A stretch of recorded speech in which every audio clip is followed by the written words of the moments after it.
Hay tres fechas que todo hondureño debe de conocer y tener en su mente muy presente, ¿verdad?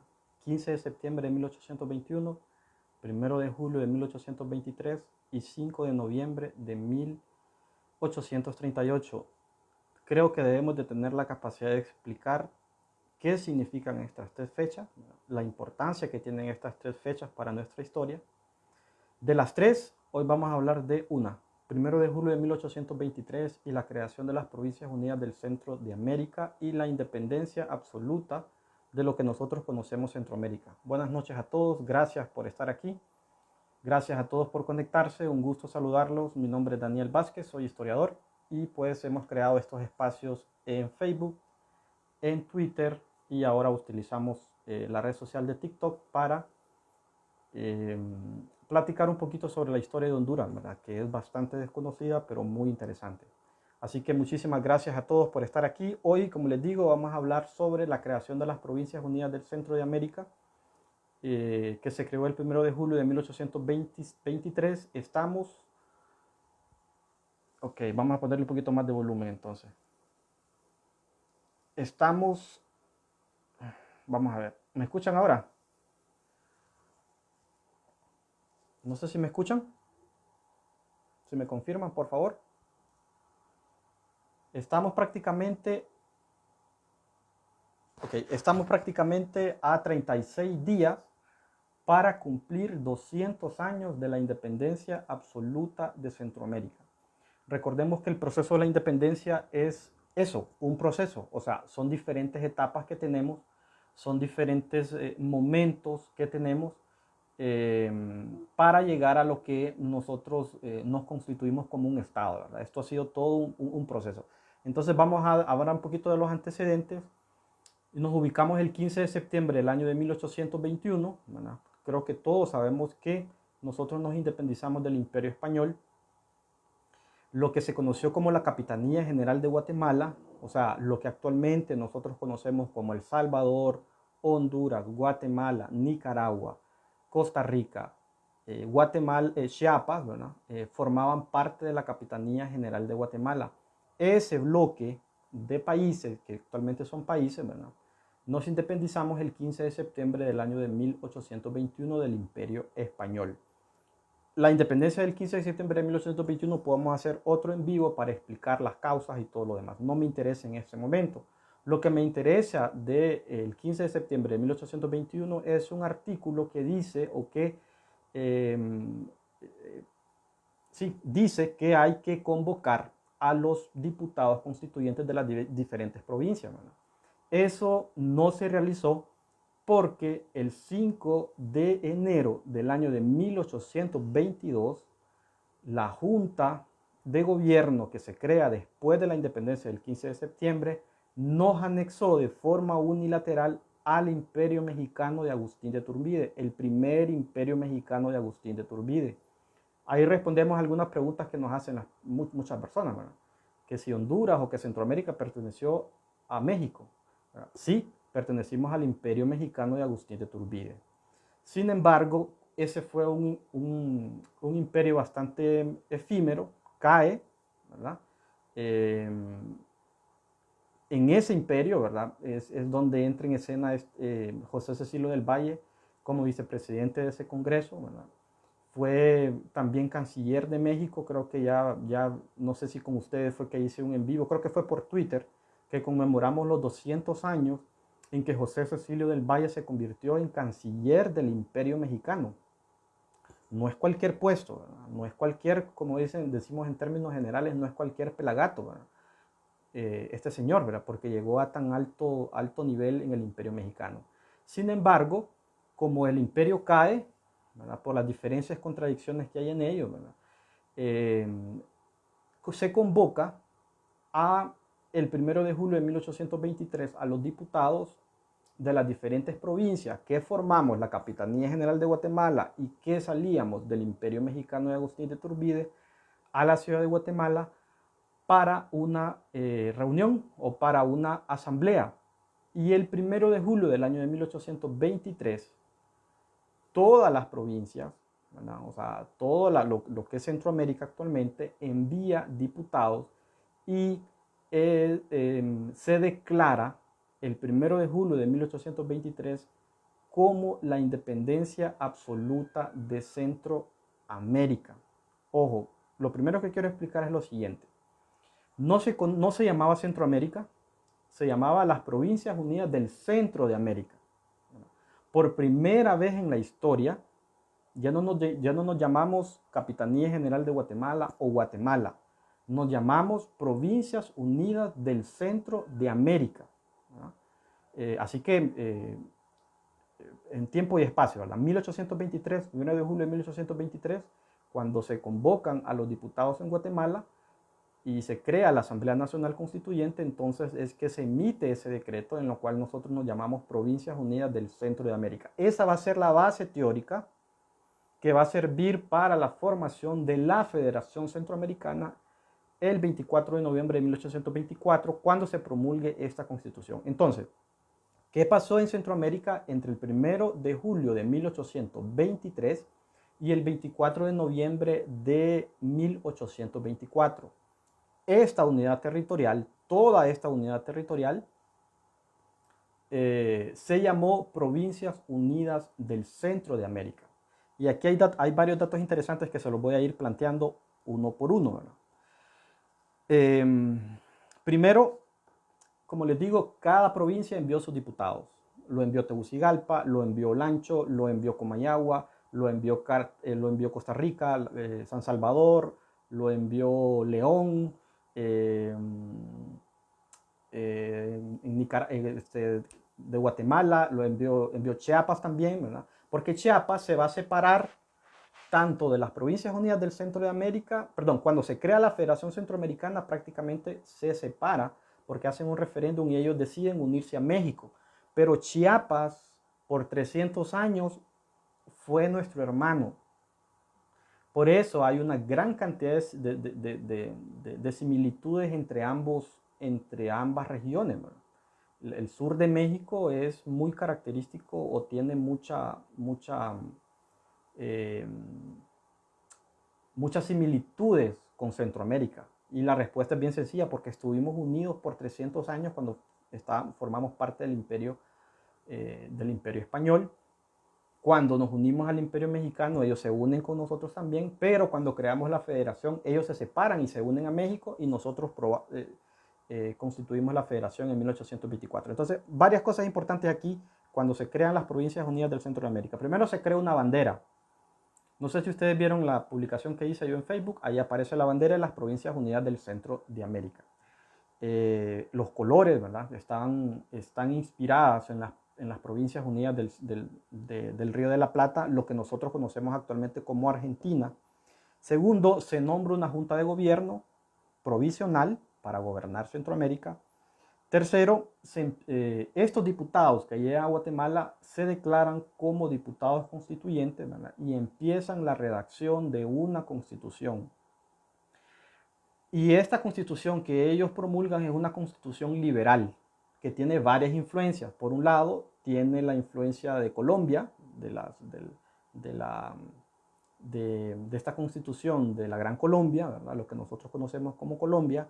Tiene influencia francesa, tiene influencia y sobre todo tiene una influencia estadounidense, ¿verdad? La Constitución Federal es una prácticamente, no una copia, ¿verdad? Pero tiene una gran cantidad de similitudes con Estados Unidos. También tiene una influencia de la Constitución de Cádiz de 1812 y una influencia de las constituciones de Portugal. Bueno, o sea, es una sola mezcla. Al final, las mismas contradicciones de esta Constitución de 1824 es la que hacen desaparecer la Federación Centroamericana en el año de 1839 o 38, dependiendo del país, ¿no? Así que eso es bien importante que lo entendamos. Hay otra cosa importante que entendamos, es que se declara un sistema de gobierno republicano, representativo y federal. Clave estas tres palabras, ¿verdad? Venimos de un sistema monárquico donde quien manda es su majestad el rey, ¿verdad? Después nos unimos al imperio mexicano, de Agustín de Iturbide, ¿verdad? Y por primera vez en la historia entonces, con la creación de estas Provincias Unidas del Centro de América, es que nosotros tenemos ya un sistema de gobierno republicano, un sistema representativo y un sistema federal. El otro elemento que toman los constituyentes en este periodo histórico del 1 de julio de 1823 al 24 de noviembre de 1824 es que deciden que la religión oficial de las Provincias Unidas del Centro de América es la religión católica, ¿verdad? Usted va a ver todas las constituciones de la época, igual la Constitución de Honduras de 1825, esa misma característica, ¿verdad? La religión es la religión católica, apostólica y romana. Segundo, otro elemento importante es que se crea un cuerpo legislativo, o sea, tenemos diputados, se crea un Senado, ¿verdad? Honduras lo tuvo también. Honduras tenía dos cámaras, una Cámara de Diputados y una Cámara del Senado, que duró prácticamente todo el siglo XIX, hasta en el gobierno de Medina, si mal no me equivoco, cuando se decidió que ya no íbamos a tener senadores, sino que solamente diputados, y es lo que actualmente tenemos, ¿verdad? Tenemos 128 diputados que nunca se ponen de acuerdo y solo armando relajo pasan, pero eso ha sido una constante en nuestra historia, ¿verdad? Eso usted lo puede registrar desde el siglo XIX, los flamantes diputados que hemos tenido, ¿verdad? Pero la base de eso viene de la constituyente de las Provincias Unidas del Centro de América. La otra cosa importante es que la federación nombra un presidente por 4 años, ¿verdad? Ya vamos a ver más adelante, y ahí entra en escena José Manuel Arce, entra en escena Francisco Morazán y otros personajes que dominaron la política centroamericana en la década del 30 del siglo década del 20 y el 30 del siglo XIX. Y hay un dato importante que creo que todos los hondureños debemos de conocer, es necesario que lo conozcamos, es que esta misma constitución o esta misma constituyente ordena a las diferentes provincias, ¿verdad?, crear ellos mismos un sistema legislativo por cada estado. O sea, nosotros por primera vez en la historia, ¿verdad?, nos ordena esta constitución crear constituciones provinciales. Y ahí entonces entran en escena los constituyentes de Honduras, ¿verdad? Se van a Cedros el 24 de agosto de 1824, si mal no me equivoco. Se van a Cedros, se reúnen y hacen la primera constitución del Estado de Honduras, que se promulgó en enero de 1825. Entonces, por primera vez nombran a un presidente, en este caso no se llama presidente, se llama jefe de Estado. Entonces nombran a Dionisio de Herrera como jefe de Estado, crean el ejército de Honduras, crean el escudo de armas de Honduras, ¿verdad?, crean las representaciones del Estado de Honduras, ¿verdad?, crean todas las instituciones. Ahí crearon, por ejemplo, crean la Corte Suprema de Justicia, lo que nosotros conocemos como la Corte Suprema de Justicia en esa constitución de 1825, ¿verdad? Lo mismo hizo El Salvador, lo mismo hizo Costa Rica, lo mismo hizo Nicaragua, lo mismo hizo Guatemala. Pero todas estas constituciones locales, o sea, provinciales, estaban sujetas a la Constitución Federal. Nunca se les olvide esa parte, ¿verdad?, porque a veces se confunde en esa terminología. Lo que nosotros conocemos como Honduras, como Estado de Honduras, ¿verdad?, como República de Honduras, ha sido todo un proceso de formación. Hasta este momento de la historia hablamos de una provincia de Honduras adscrito a las Provincias Unidas del Centro de América.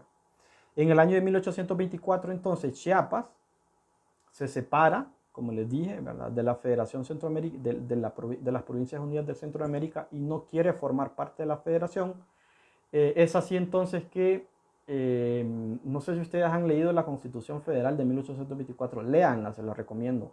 Si alguien quiere, yo les puedo mandar el Acta de Independencia de 1821, les puedo mandar el Acta de Anexión al Imperio Mexicano de 1822, les puedo mandar el Acta de la creación de las Provincias Unidas del Centro de América de 1823, el Acta de la creación de la Federación Centroamericana de 1824. Hay una compilación de documentos, yo se los puedo enviar para que ustedes se lo lean, y está en el español normal, en el español que nosotros sabemos. Es así entonces que esta entidad política eh, que nace en 1823 va a durar hasta el 22 de noviembre del año de 1824, cuando se promulga y se crea la famosa República Federal de Centroamérica. Entonces, las Provincias Unidas del Centro de América fue como una especie de enlace de cambio entre un sistema monárquico, ¿verdad?, a través de Su Majestad el Rey de España por 300 años, a través del imperio de Agustín de Iturbide en el caso de México, ¿verdad? Y este periodo fue como una especie de transición para nosotros hacer la declaración oficial de que no vamos a formar parte ni de España, ni de México, ni de ninguna otra provincia, ¿verdad?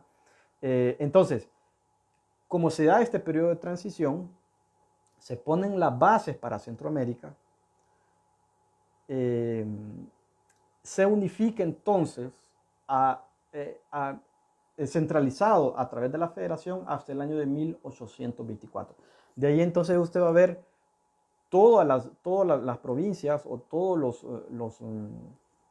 los estados que formaban la provincia con su presidente, perdón, con su jefe de estado, con su senado, con su corte, pero adscritos a la Federación Centroamericana, y ahí hay una gran cantidad de conflictos, ¿verdad? Podemos hacer un en vivo también para hablar un poco de la Federación Centroamericana, porque es importante que la sepamos, cómo este gran país, este gran nación, ¿verdad? Porque no crean, desde Guatemala hasta Costa Rica son bastantes habitantes, ¿verdad? O sea, si estuviésemos unidos todos, creo que sería una buena oportunidad. No nos volvimos a unir desde esa época. Se hicieron intentos, José Trinidad Cabañas lo hizo en 1854, si mal no me equivoco. Lo hizo Policarpo Bonilla en 1896, cuando creó la República Mayor de Centroamérica. Lo hizo López Gutiérrez en 1921, y actualmente hay una institución que es el SICA, el Sistema de Integración Centroamericana. Destruimos el mercado común centroamericano con la guerra de 1969. En la década del 90, después de lo del problema de las guerrillas y de la parte de la Guerra Fría y un montón de muertos, se crearon otras instituciones centroamericanas. Ahí se creó el Parlacén, el Parlamento Centroamericano, que es una institución que protege a muchos corruptos. Ahí un montón de gente corrupta, ahí se va a meter ahí para que no lo juzguen, ¿no? Sobre todo políticos. Entonces, ha sido todo un proceso histórico, pero la base, el nacimiento de esto es el 1 de julio de 1823. ¿Por qué es importante esta fecha? Y quiero hacer conciencia de eso, sobre todo a nuestros seguidores, porque a mí me da una gran pena escuchar a personas que diciendo barbaridades históricas, y es bien vergonzoso, pues, como por ejemplo, que por qué vamos a celebrar esa fecha, ¿verdad? Que esa fecha no tiene ningún tipo de importancia para nosotros, ¿no? Que eso lo hacen los comunistas y que los ministerios de educación no sé qué inventa. No, hay sustento histórico, hay fundamento histórico, ahí están los documentos, ahí están los archivos. Si alguien no cree, puede ir a buscar los archivos originales, porque están las actas originales, ¿verdad? Falta investigación. En el caso de Honduras falta, por ejemplo, quiénes eran los diputados, ¿verdad? ¿Qué aporte dio los diputados de la provincia de Honduras para la creación de la federación, ¿verdad? Y faltan otro tipo de elementos. Así a grandes rasgos he querido ilustrarlos un poco para que entendamos este periodo histórico, del 1 de julio de 1823 al 22 de noviembre de 1824, ¿verdad? Entender también que estuvimos unidos desde la época prehispánica, estuvimos unidos durante el Imperio Español, estuvimos unidos durante el Imperio de Agustín de Iturbide, estuvimos unidos cuando creamos las Provincias Unidas del Centro de América, estuvimos unidos cuando creamos la Federación Centroamericana, y hasta el año de 1838 en el caso de Honduras, 1839, 1840 en El Salvador. Después de esa fecha, cada estado tomó su rumbo. Guatemala se convirtió en república en el 40, 42, si mal no me equivoco. y los demás países. Honduras se convirtió en república hasta el año de 1862, en el gobierno de José, no, vamos a ver, fue en Santa Rosa de los Llanos, Santa Rosa de Copán, Castellanos, el presidente Castellano, se me olvidó el nombre de este señor, pero fue el presidente Castellano que promulgó que Honduras se convirtiera en república, pero fue hasta en la década del 60 del siglo XIX. Entonces, somos un país relativamente joven, un país de muchos contrastes, un país que tiene sus ventajas, tiene sus desventajas, un país que está en crecimiento, no nacimos, ¿verdad?, como una potencia, ¿verdad? Así que tenemos que trabajar todos los días, todos juntos, cada quien en su trinchera. Si usted es profesor de ciencias sociales, o si usted es un profesor de historia, o un profesor que da sociología, haga el mejor esfuerzo por enseñarles a sus alumnos. Bueno, eso es lo que traía para ustedes hoy. No sé si tienen alguna pregunta, algún comentario. Gracias, Marcos. Gracias, Adolfo. Muchas gracias, Agua Convertina. Saludos, Marcos. Sí, es necesario conocer nuestra historia.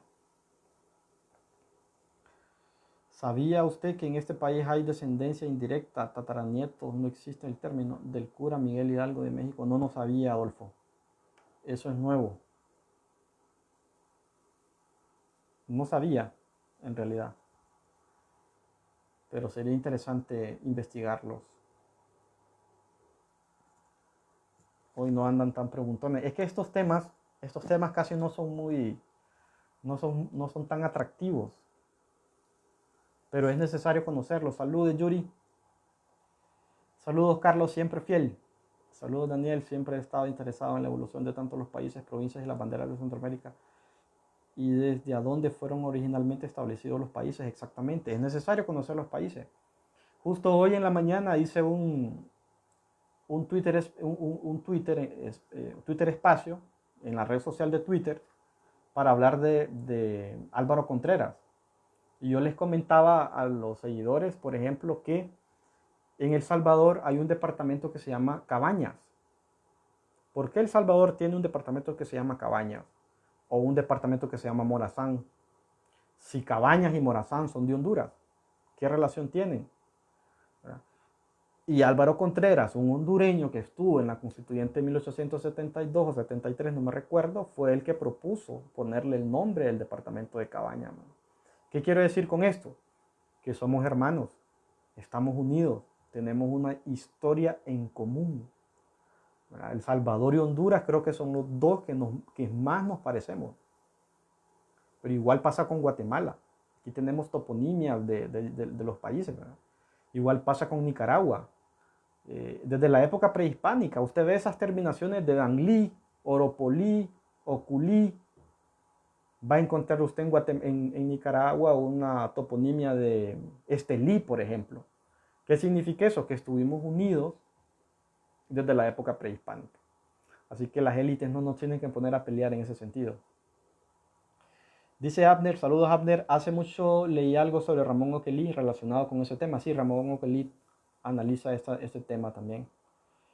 Gelson Moreno, saludos amigos, mucho gusto. Edwin dice, buenas noches, después de la independencia, luego nos anexamos con México. ¿Cuál era su interés? Había varios. La élite había negociado con Iturbide, eso. La otra cosa es que acuérdense que México era un virreinato, ¿verdad? Nosotros formábamos parte del virreinato, pero la centralización del poder económico, político y militar estaba en México. Entonces nosotros estábamos así como una especie de huérfanos, por un lado, ¿verdad? Y por otro lado, ya Bolívar en Sudamérica había creado la Gran Colombia. Y si usted lee la documentación, había un pánico terrible de que la Gran Colombia viniera a invadir Centroamérica, ¿verdad? Porque esa década del 10 y del 20 fue una década, 2 décadas de mucha convulsión en América. Entonces los centroamericanos nos sentíamos así como intimidados, ¿verdad? Por un lado teníamos el monstruo que era el virreinato de la Nueva España, con México, lo que actualmente es México, y por un lado estaban haciendo un país inmenso, ¿verdad? Que es el país, lo que nosotros conocemos como Colombia, pero en ese momento era el Perú, era Ecuador y otra, era Venezuela, la famosa Gran Colombia. Entonces teníamos un poco de pánico ahí de que estos países. Y obviamente los ingleses ya andaban merodeando, porque acuérdense que una vez que el Imperio Español se retira de acá, quien nos viene a dar el tiro de gracia son los ingleses, ¿verdad? Endeudarnos con préstamos. A mí me causa una gran cantidad de risa, ¿verdad? Porque en este periodo de la federación nos endeudamos, ¿no? Y Honduras, una vez que se separa de la Federación Centroamericana, tuvo que pagar parte de la deuda a los ingleses con 1500 árboles de caoba del río Lua. Ahí está la documentación. Que los ingleses no se quedan con nada, ¿verdad? Los ingleses era un imperio eh, bastante sanguinario, ¿verdad? Los ingleses no perdonaban, ¿no? Saludos progreseños desde el progreso. Nos encanta el trabajo que hace la historia de nuestro país, pero lastimosamente algunas personas omiten sus orígenes. Vergonzoso. No entiendo por qué tienen que avergonzarse. Creo que los que se avergüenzan del origen es porque no conocen la historia, ¿verdad? Yo cada vez que estudio y aprendo la historia de Honduras, más orgulloso me siento de este país, ¿verdad? Y qué bueno, el Progreso es una ciudad bien interesante, el Progreso. Era un asentamiento sin ninguna importancia durante la época colonial. Un asentamiento que estaba a la orilla del río Pelo. Y que su nombre se deriva de la parte teórica del liberalismo económico, ¿verdad? Acuérdense que el liberalismo económico planteaba dos conceptos, ¿verdad? Orden y progreso. Entonces, cuando viene Marco Aurelio Soto a Honduras, vienen con esas filosofías liberales, ¿verdad? Y entonces empiezan las fundaciones de ciudades, ¿verdad? Y en el caso del Progreso, se le cambia el nombre, tenía un nombre indígena y le ponen el nombre Progreso, basados en estos dos conceptos, ¿verdad? De ahí crean la Policía Nacional de Honduras. Entonces la policía era el orden y las ciudades se les cambia la toponimia por Progreso. Observen ustedes la bandera de Brasil, van a ver esas dos palabras, orden y progreso. Seth, gracias, estimado. Me gustaría hacer un en vivo para que habláramos de historia y hacer muchas preguntas. No hay problema, lo hacemos con gusto.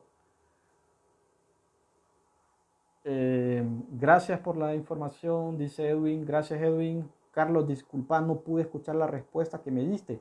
No, le comentaba que es necesario conocer los orígenes, ¿verdad? Que incluso estuvimos unidos desde la época prehispánica. Quizás con el país que estuvimos más cercanos es con El Salvador, en todo sentido. No solamente por la migración que hubo en la época prehispánica con los pipiles, ¿verdad? Con los lencas, ¿verdad? Sino que ya una vez que nos independizamos, nos unimos. Si el ejército morazanista de Francisco Morazán era de la parte sur de Honduras, Texíhuat, Curarén, Alubarén, Raitoca, Choluteca, Liure, y la otra parte era de El Salvador, ¿verdad?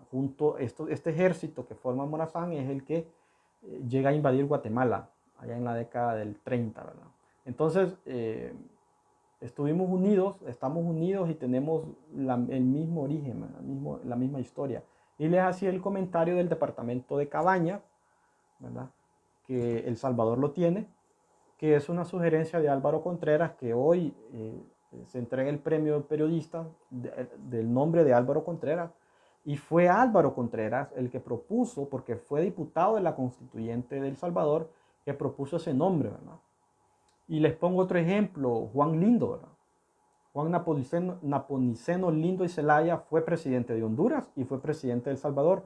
Cuando fue presidente de Honduras, fundó la Universidad Nacional Autónoma de Honduras, lo que hoy es la Universidad Nacional Autónoma de Honduras, y cuando estuvo en El Salvador, fundó la Universidad de El Salvador, ¿verdad? Entonces, somos lo mismo.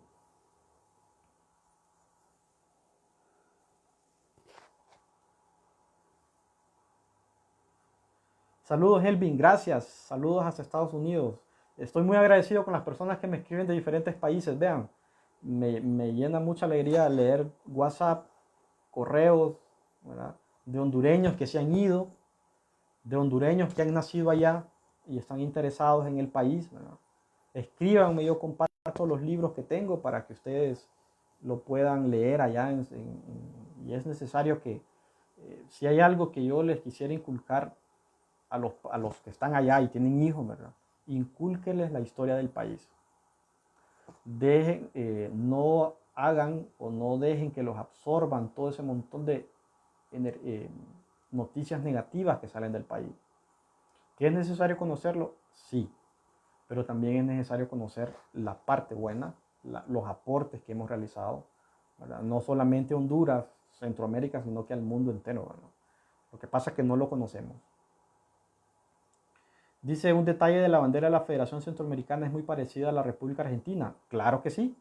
La bandera de las Provincias Unidas del Centro de América está inspirada en las banderas de las Provincias Unidas del Río de la Plata, lo que se convirtió posteriormente en la República Argentina. Acuérdense que ellos nos colaboraron un poco en los procesos de independencia. Eso usted ha dicho una gran verdad. Entonces por eso tenemos esa... No tenés la evolución de la bandera desde la colonia. Estoy pendiente, fíjense que hacer un espacio, ya sea lo que lo hagamos aquí por Facebook o lo hagamos por Twitter, para hablar un poquito sobre la parte de la evolución de la bandera. Es necesario que la conozcamos, ¿verdad? Sobre todo el color, tanta controversia. Hay un proyecto de investigación que lo presentaron unos colegas que ellos lo realizaron. Entonces ahorita están por publicarlo. Cuando salga la publicación de ese artículo y haya decisión política de tomar el color de la bandera, entonces uno de ellos me prometió que iba a estar con nosotros para que nos explicara a todos cuál es el color original de la bandera de Honduras. Bueno, no sé si hay alguna otra pregunta. Gracias, Guerrero. Un gusto. Vamos a ver.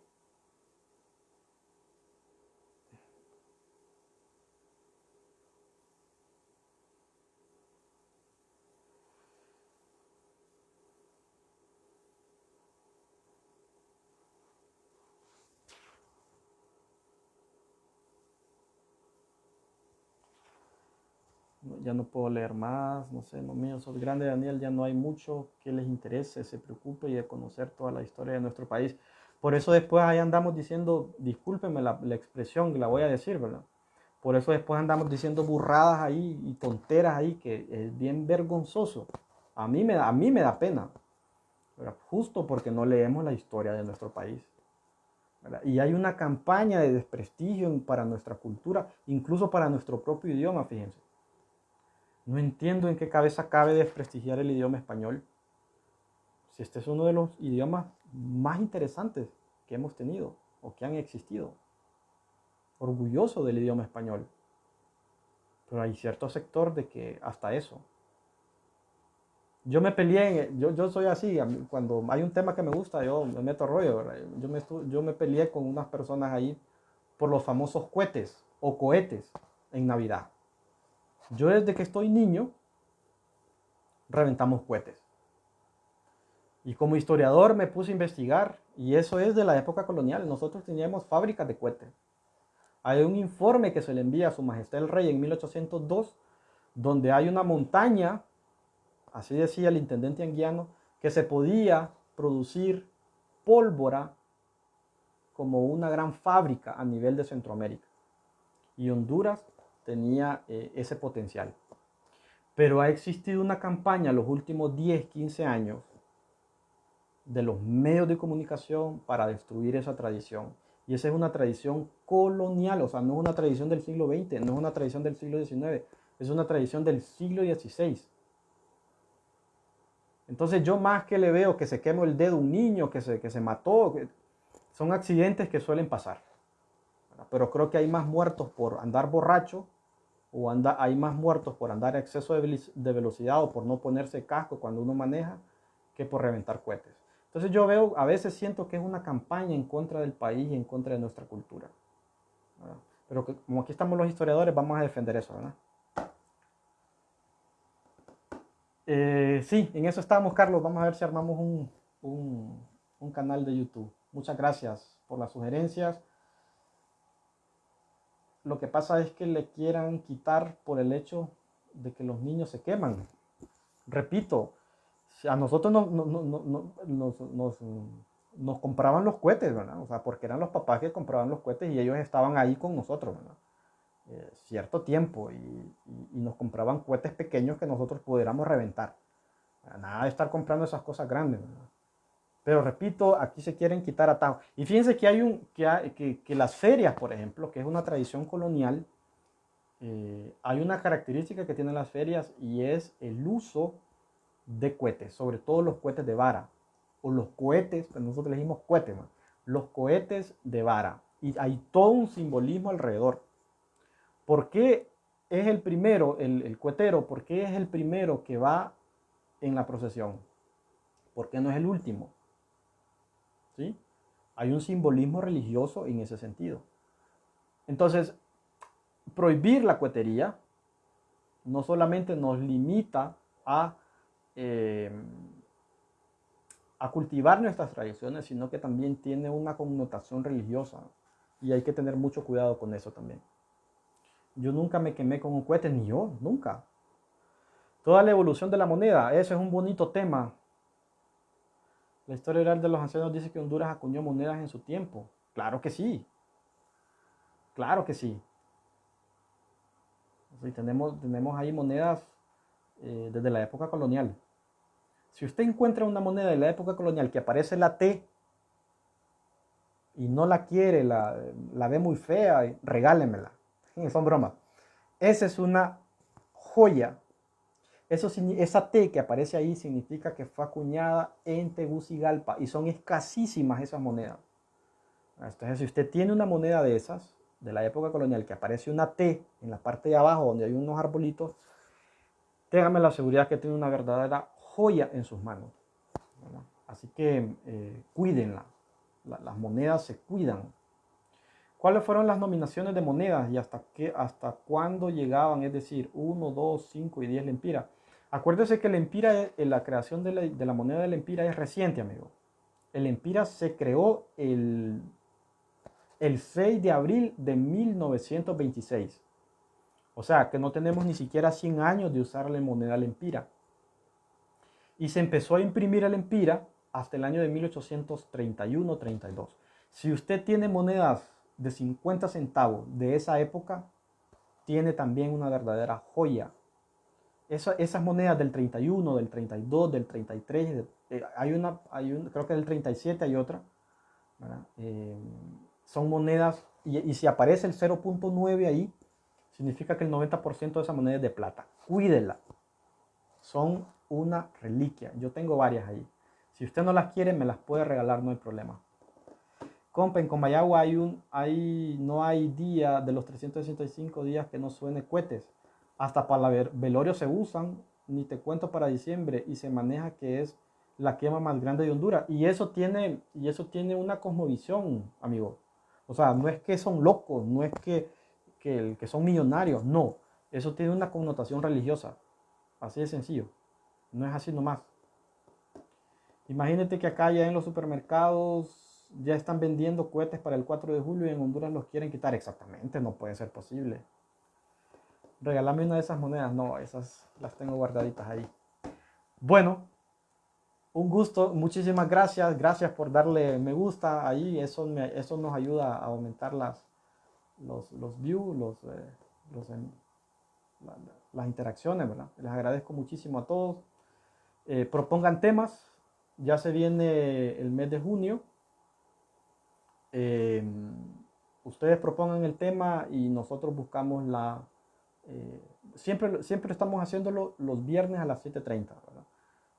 Y ustedes pongan el tema, pues me escriben o escriban ahí en los comentarios o me mandan un correo o un WhatsApp y con gusto hablamos del tema que ustedes nos dicen. Saludos, Luis Francisco. Un gusto. Saludos hasta Managua.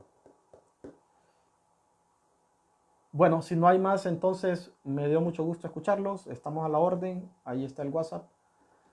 Habla sobre los presidentes masones. Estoy haciendo un video, yo no soy bueno para hacer videos, pero fui a visitar la tumba de Policarpo Bonilla y la tumba de Policarpo Bonilla es una pirámide egipcia. Eso es un simbolismo masón. Lamentablemente está destruida.